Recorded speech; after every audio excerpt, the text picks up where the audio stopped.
ಸಮಾಜ ಅಂದ ತಕ್ಷಣ ನಾವೆಲ್ಲರೂ ಒಂದಾಗಿರ್ಬೇಕು. ಸಮಾಜದ ಅಭಿವೃದ್ಧಿಗೆ ಕೈಗೂಡಿಸೋ ಮೂಲಕ ಇವತ್ತು ಇಷ್ಟು ದೊಡ್ಡ ಸಮಾಜ ಜಿಲ್ಲೆಯಲ್ಲಿ ನಾವು ಇದ್ದೀವಿ. ಈಗಾಗಲೇ ಶ್ರೀಧರ್ ಹೇಳಿದ್ರು, ಹಿಂದೆ ನಮ್ಮ ಇದೀಗ ಸಮಾಜದ ಜಿಲ್ಲಾ ಒಂದು ಸಭಾಭವನ ಮಾಡ್ಬೇಕಾದ್ರೆ ಎಷ್ಟು ಕಷ್ಟ ಬಿದ್ರು ಅಂತ ಹೇಳಿ.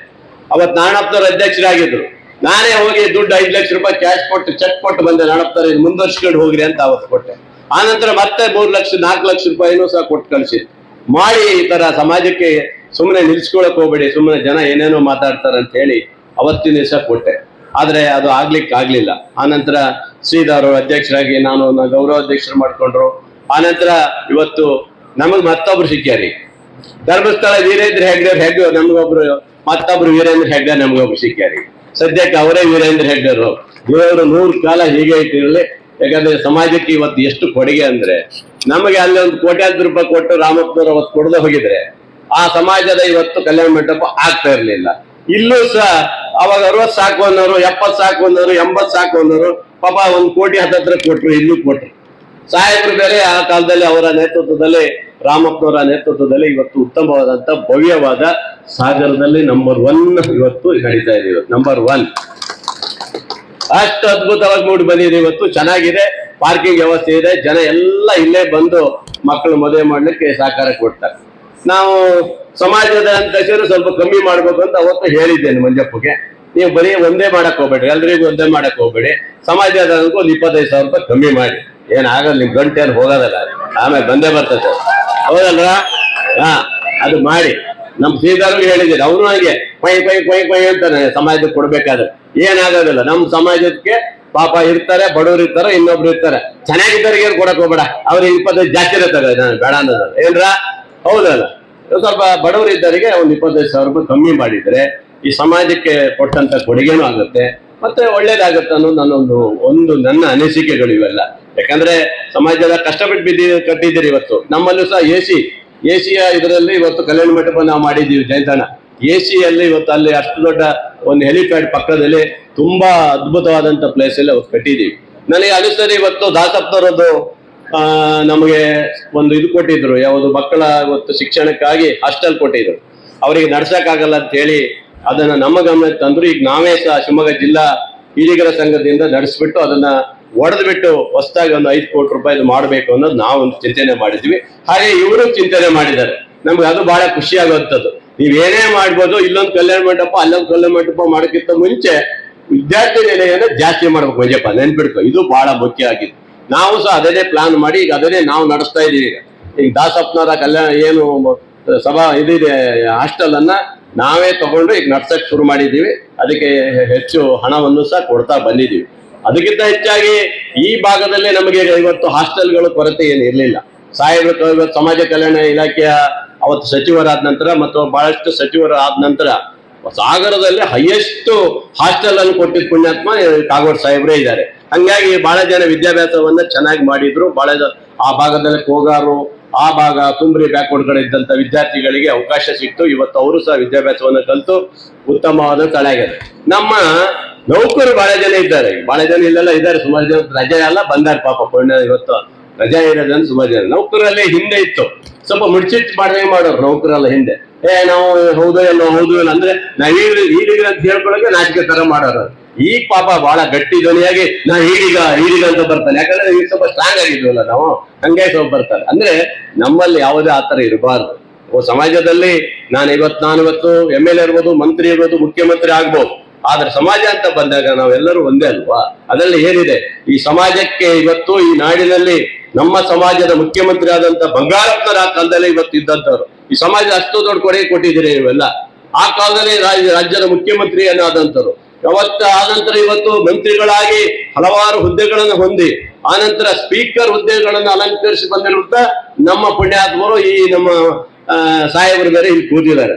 ಅದಕ್ಕೆ ಇದಾರ ಸ್ವಲ್ಪ ನಗು ಬರ್ಬೇಕಾದ್ರೆ ಸ್ವಲ್ಪ ಈ ವಿಷಯ ಸ್ವಲ್ಪ ನೋಡ್ತಾ ಇದಾರೆ. ನೀವು ಎದ್ದೋಗೋದೆಲ್ಲ ಅಬ್ಸರ್ವ್ ಮಾಡಿದ್ದಾರೆ. ಬೈತಿದ್ರು ಅವ್ರ ಭಾಷೆಗೆ ಐತಲ್ಲ, ಈ ಮಡೆ ಮಕ್ಳು ಬರೀ ಕೆಲ್ಸ ಇಲ್ಲ, ಹಂಗೆ ಹೋಗಿ ಎದ್ದೋಗ್ತಾರೆ ಅಂತಾರ ಅವ್ರು. ಹಂಗೆ ಅಂತಾರ ಅವ್ರು, ಏನ್ ಮುನಾಜಿ ಅನ್ನೋದಲ್ಲಿ. ಅಂದ್ರೆ ಅವರು ಕೂತಂತ ಸಂದರ್ಭದಲ್ಲಿ, ಹಿರಿಯ ರಾಮಪ್ಪನವ್ರು ಕೂತಂತ ಸಂದರ್ಭದಲ್ಲಿ ನಿಮ್ಗೆ ಊಟದ ಆತರ ಅವಸರ ಆಗ್ಬಿಡ್ತಾರೆ. ನಿಮ್ಗೆ ಒಬ್ಬ ಹಿರಿಯ ಜೀವ ಇಲ್ಲೇ ಬಸ್ತು ಕೂತ್ಕೊಂಡು ಬೆಳಗ್ಗೆಯಿಂದ ಇಲ್ಲಿ ಬಂದು ಕೂತಾಗ ನೀವು ಎದ್ದು ಹೋಗಿ ಊಟಕ್ಕೆ ಹೋಗ್ತೀರ ಅಂತ ಹೇಳಿದ್ರೆ ಏನ್ ಹೇಳ್ಬೇಕು ನಿಮ್ ಸಮಾಜಕ್ಕೆ? ನಿಮ್ಗೆ ಏನ್ ಹೇಳ್ಬೇಕು? ಏನ್ ಸಂದೇಶ ಕೊಡ್ತೀರಿ ನೀವು? ಏನ್ ಸಂದೇಶ ಕೊಡ್ತೀರಿ ಮುಂದೆ ನೀವು? ಊಟ ಮುಖ್ಯನಾ ಇವ್ರು ಮುಖ್ಯನಾ? ಸಮಾಜದ ಏಳಿಗೆಗಾಗಿ ಎಲ್ಲರೂ ಪಣ ತೊಡ್ಬೇಕು. ಸಮಾಜ ಅಂದ್ಕೂಡ ಮಂಜಪ್ಪನ ಸಂಘಟಕರು ಏನು ಬಾರಿದ ಇವರೆಲ್ಲ ಅಲ್ಲ. ಸಮಾಜ ಅಂದ್ರೆ ನಮ್ಮ ಇಡೀ ಸಮಾಜ, ನಾವೆಲ್ಲರೂ ಒಂದೇ. ಇವತ್ತು ಈ ಕಾರ್ಯಕ್ರಮ ಸಮಾಜದ ಏಳಿಗೆಗೆ ಒಂದು ಹೊಸ ದಿಕ್ಕನ್ನು ತೋರಿಸ್ಕೊಟ್ಟಿದೆ. ಇದನ್ನ ತಾವೆಲ್ಲ ನೆನಪಿಸ್ಕೊಂಡು ಮುಂದಿನ ದಿವಸ ನಾವು ನಡೀತಕ್ಕಂಥ ದಾರಿ, ನಾವು ಹೋಗ್ಬೇಕಾದಂಥ ದೃಷ್ಟಿ ನಮ್ಮ ಮುಂದೆ ಇವತ್ತಿನ ಅದನ್ನು ನೆನಪಿಸ್ಕೊಳ್ಬೇಕು. ಆ ಮುಖಾಂತರವಾಗಿ ಸಮಾಜದ ಅಭಿವೃದ್ಧಿಗೋಸ್ಕರ ಎಲ್ಲೆಲ್ಲಿ ಅವಕಾಶಗಳು ಸಿಗ್ತವೆ ಅಂತ ಕಡೆ ನಾವು ಪ್ರೋತ್ಸಾಹವನ್ನು ನೀಡಬೇಕು. ಆ ಕೆಲಸ ಆಗೋದಕ್ಕೆ ತಿಳಿದು ಈಗ ಆಶ್ಚರ್ಯ ಆಗ್ಬೋದು. ಇಲ್ಲಿ ಶಾಸಕರ ಭವನ ಇಡೀ ಕಲ್ಯಾಣ ಮಂಟಪ ಇದೆ. ಇಷ್ಟು ದೊಡ್ಡ ಬಿಲ್ಡಿಂಗ್ ಆಗುತ್ತಂತ ಯಾರೋ ನಿರೀಕ್ಷೆ ಮಾಡಿ, ಅಥವಾ ನಾವು ಇಷ್ಟು ಮಾಡೋಕ್ಕಾಗುತ್ತೆ ಅಂತ ಹೇಳಿ ತಲೆ ಒಳಗೆ ಇದಾಗಿದೆ. ಏನೋ ಒಂದು ಪ್ರಯತ್ನ. ನಾವೆಲ್ಲ 51ನೇ ಇಸ್ವಿಯಿಂದ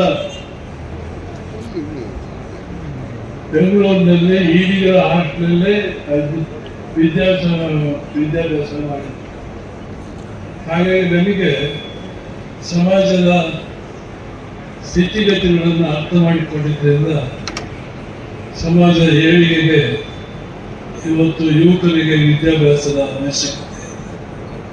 ಅದಕ್ಕಾಗಿ ನಾನು ಅವತ್ತಿನಿಂದ ನಾನು ವಿದ್ಯಾಭ್ಯಾಸ ಪ್ರಾರಂಭ ಮಾಡಿದ್ದೆ. ನಮ್ಮ ಈಡಿಗರ ವಿದ್ಯಾರ್ಥಿ ನಿಲಯದ ಆ ಆಶೀರ್ವಾದ ಬಲದಿಂದ ನಾನು ವಿದ್ಯಾಭ್ಯಾಸ ಪೂರೈಸಿಕೊಳ್ಳೆ ಸಮಾಜಕ್ಕೆ ಇಂಥ ಒಂದು ವಿದ್ಯಾರ್ಥಿ ನಿಲಯ ಕಟ್ಟಬೇಕು ಆಸೆ ಇಟ್ಕೊಂಡು ಕೆಲಸ ಮಾಡಿದೆ. ಇನ್ನೇ ಇದ್ದಾರೆ ಇದು ಸಮುದಾಯ ಭವನ ಇದೆ. ಒಂದೇ ಸಮುದಾಯ ಭವನ ಇದ್ದು ಸಾಕಾಗಲ್ಲ ಅಂತ ಹೇಳಿ 50 ಜನರ ಒಂದು ಹಾಸ್ಟೆಲ್ ಅನ್ನ ಕಟ್ಟಿಕೊಂಡು ಈಗ ನಡೀತಾ ಇದೆ. ಹಾಗಾಗಿ ನನಗೆಲ್ಲ ಇನ್ನೊಂದು ಹುಚ್ಚು ಮೊದಲಿನ ಹುಚ್ಚು. ಯಾಕಂದ್ರೆ ನಾವು ವಿದ್ಯಾವಂತ ಆಗಿದ್ದೆ ಆ ವಿದ್ಯಾರ್ಥಿ ನಿಲಯದ ಒಂದು ಆಸಕ್ತಿಯನ್ನು ಇಲ್ಲೇ ಇದೆ. ಈಗ ಇಷ್ಟು ಕಟ್ಟಿದ್ದು ಮಕ್ಕಳೆಲ್ಲ ಒಂದು ನಿಲಯ ಮಾಡಿದ್ವಿ. ಯಾಕಂದ್ರೆ ನನಗೆ ಮೊದಲಿಂದಲೂ ವಿದ್ಯಾವಂತರಾಗಿದ್ದು ಮತ್ತು ವಿದ್ಯಾವಂತರಾಗಿ ಶಾಸಕರಾಗಿದ್ದು, ಶಾಸಕರಾಗಿ ಮಂತ್ರಿಯಾಗಿದ್ದು, ಮಂತ್ರಿಯಾಗಿದ್ದು ಇದ್ದರೆ ಸ್ಥಾನಮಾನವನ್ನು ಅವಲೋಕಿಸಿದೆಲ್ಲ ಒಂದು ವಿಶೇಷವಾದ